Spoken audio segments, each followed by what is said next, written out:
Well, Mr. President and First Lady, we are honored to have you both here in Georgia, and you're going to get a pretty good view, I think, of what the damage and the assessments that have taken place in our state.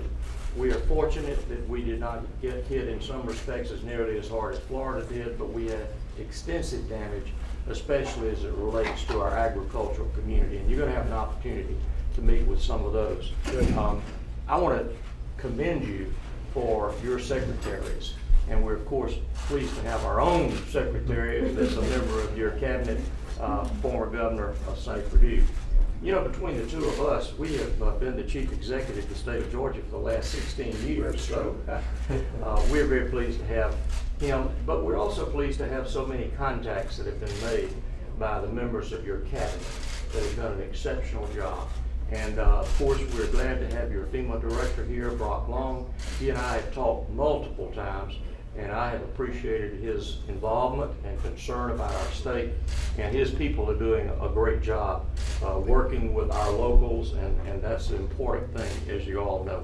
I'm going to turn it over to the administrator right now for his comments. Thank you, Governor. I really appreciate the partnership. Not only has the governor been a strong leader, but also Homer Bryson, the director of Georgia Emergency Management, behind him.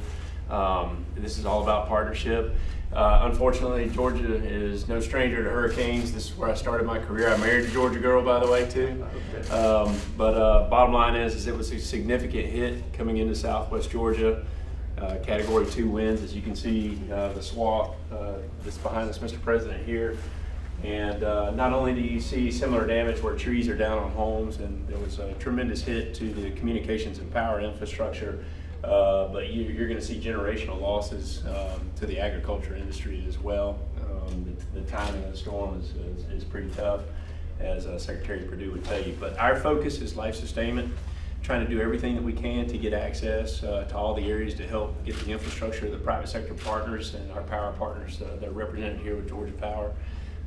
Trying to get them access to be able to fix the infrastructure to get the power back on. I believe it's up to about 90% back on from where we are. Yeah. And but we still have a ways to go. Cell communications is coming back online too. But now it's about taking care of people, sir, and making sure that we get them out of shelters and into longer-term housing for those that have lost their homes.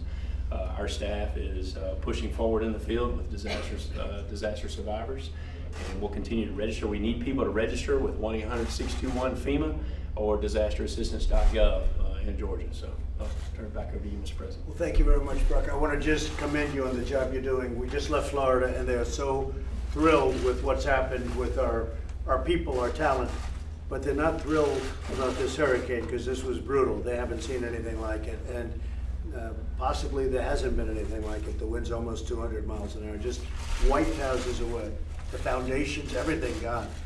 So we saw some areas that were hard to believe, actually hard to believe, but the people are incredible in Florida, in Georgia, in Alabama, and you know, North Carolina, South Carolina went through a lot 2 weeks ago, and they got a little bit of the remnants of this one too on top of it. So incredible people, but I want to thank FEMA, I want first responders, the law enforcement has been so incredible.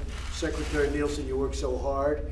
I don't think, have you gone to sleep in the last 2 weeks? I don't think so. But your whole team has been fantastic. And Governor, I'd like to thank you on behalf of the country. What a job you've done in Georgia. And I have to say, Rick Scott in Florida, likewise, the two of you have really done something. And I just spoke to the great governor of Alabama, and she is in there. She's in there fighting and also doing. We have terrific people running these states, and I want to thank you very much, really very much. And Brock, please say compliments to everybody, from myself, the First Lady, Secretary Perdue used to be the governor of Georgia, as we said, but you have been very special. You know more about agriculture than any human being that I've ever spoken to. And he doesn't like it when hurricanes wipe out the crops. They just wiped them out. That doesn't make you feel too good. We were talking about it. He doesn't like to see that. But Sonny Perdue has been an incredible Secretary of Agriculture. And Sonny, how about saying a little bit? I want to reiterate what Governor Deal said, President. Your administration is making a reputation for being more connected to your state and local partners than any other administration I can ever remember. Commissioner Black, Governor, I have experiences as well, all the way from local community leaders to state legislators to governors. Your people you've appointed in your office are reaching out here, making people feel like we have truly one government, and that is a wonderful part to be a part of that. And I want to thank you for allowing us to do that, because it makes a difference when people undergo situations like this. Not even in disasters they're connected, but when they go through like this, they feel like they got a lifeline to FEMA, to Secretary Nielsen, to any of your administration, and to you particularly. And we want to thank, I'm glad to be a part of that. And Commissioner Black and I toured some of the ag area yesterday. There are tremendous losses, but our farmers are resilient. We're going to help them, you're going to help them, and they'll be okay. Well, let me ask you this, Sonny and Commissioner, when Brock says generational damage, that, I don't like the sound of generational damage. What does that mean, and how long does that take to get back? As we were talking coming up on pecan trees particularly, these trees typically start bearing about 7 years after they're planted. And then they don't reach economic profitability until about 10 years. So that's what we're talking about. That's half a generation That's a there. long time. These farmers, many percentages of pecan trees across the country, across the state down in southwest Georgia were toppled. And those that weren't toppled, the nuts have blown off. So they were looking for bumper crop and cotton and pecans and peanuts. And the devastation there is heartbreaking to hear and to feel. And you'll talk to some farmers later today. Good, very good. Please. Mr. President, thank you. Thank God you. bless you. Thank you for being here. We lead the nation in peanut production, pecan production, forest product production. We're leaders in vegetables. That's production.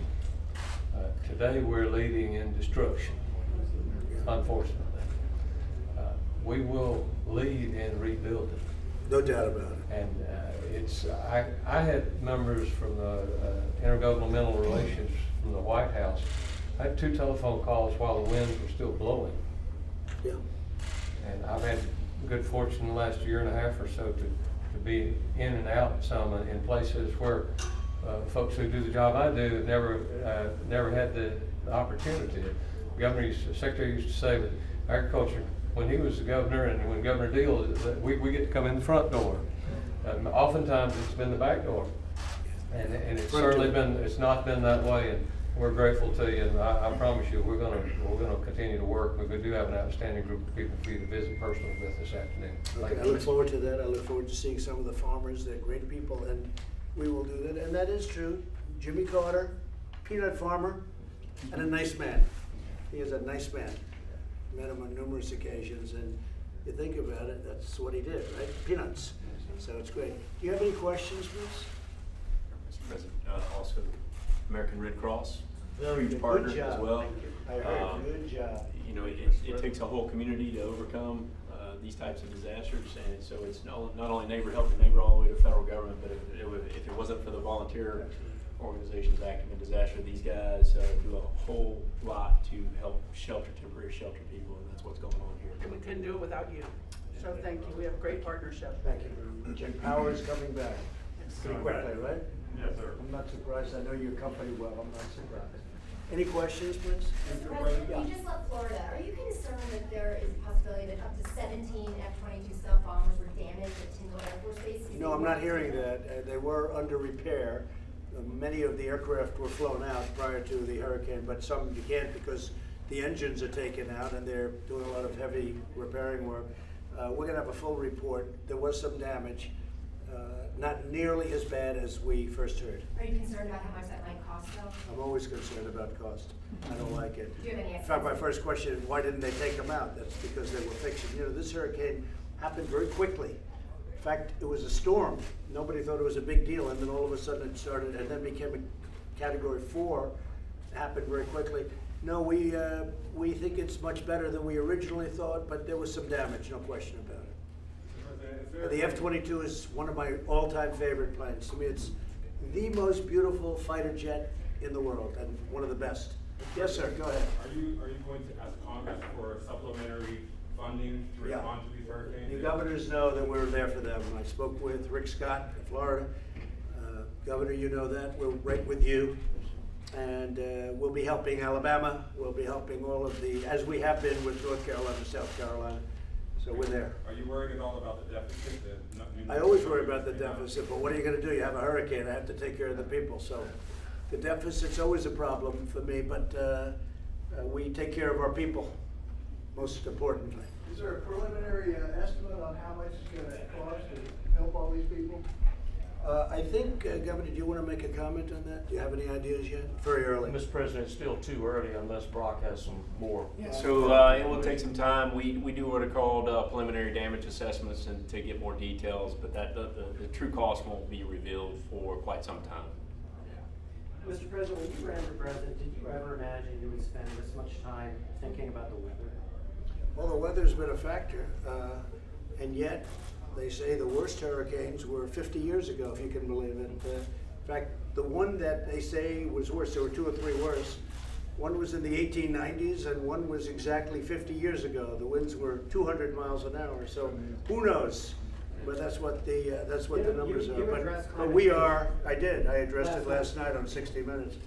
Is there nothing about the number of storms that come in that make you think? Well, we have a "Gee, big something's number, changing"? and, you know, for a long period of time, we had very few. I have a home in Palm Beach, Florida. I'm there a lot, and frankly, we had years where we had none, and then over the last couple of years, we had more.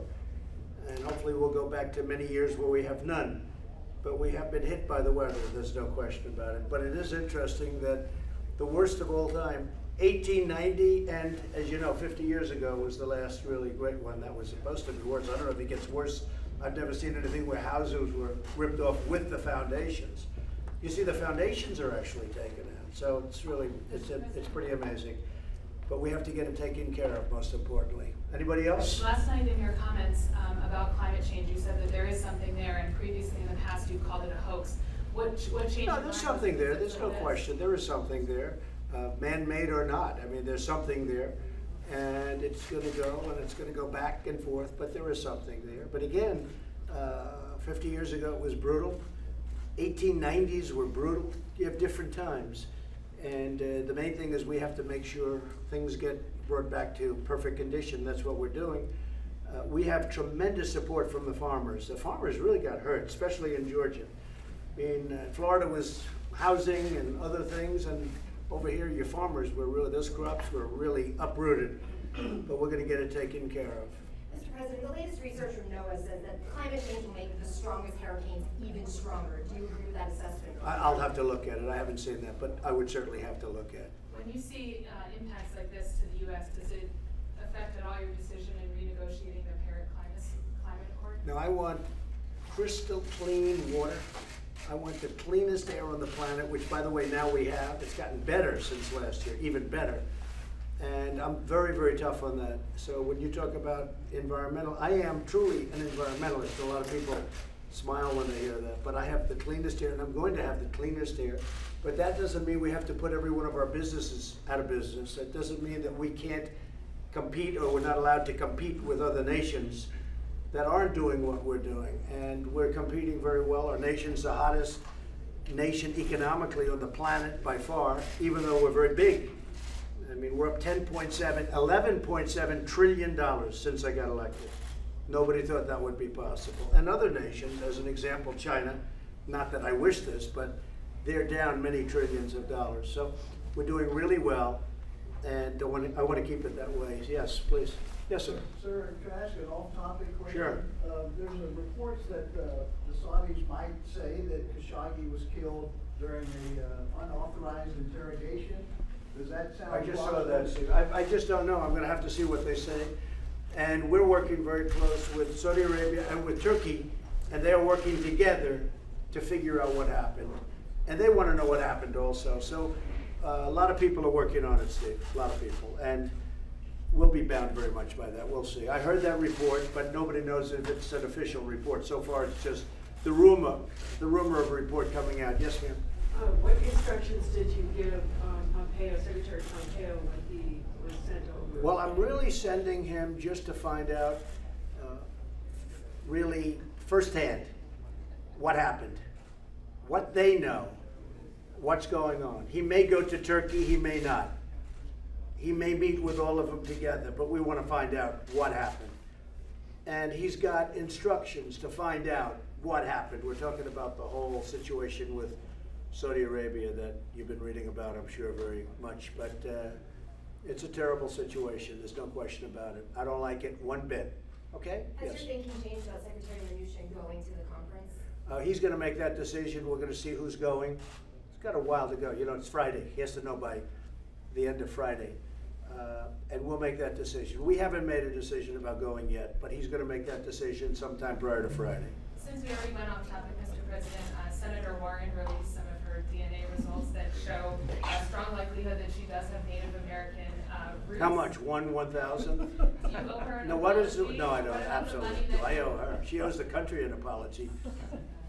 What's the percentage? 1,000? I don't have the exact Okay, numbers. tell me, in when front you of me. have the percentage, tell me what the What about the percentage money is. that you told her you would? You mean donate? if she gets the nomination in a debate where I was gonna have her tested? I'll only do it if I can test her personally. Okay, that will not be something I enjoy doing either. Okay, what else? Mr. President?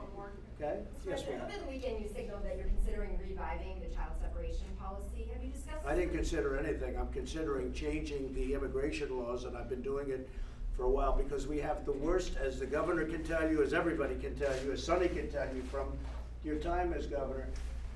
We have the worst immigration laws and the dumbest immigration laws in the history of the world, okay? There is no country in the world that has such stupid laws as we do. Somebody comes into our country, they put 1 foot on our land, and we have to bring them through a long court process. Or we have catch and release, which is even worse. We catch them, Commissioner, we catch them, we find out they're a criminal, we write them up, then we release them and we tell them to come back in 3-4 years for a court case, and they never show up. We have the dumbest laws in history. It's because of the Democrats, because they want to have these laws that way. And it is so crazy, and we are getting them changed one by one, and we're very tough on the border, and we have to be very tough on the border. So we're looking at all immigration laws. They are a disaster. They're a laughing stock all over the world, and this country will never be a laughing stock when I'm running it. We've made a lot of progress, too. Thank you all very much. Thank you. Thank you.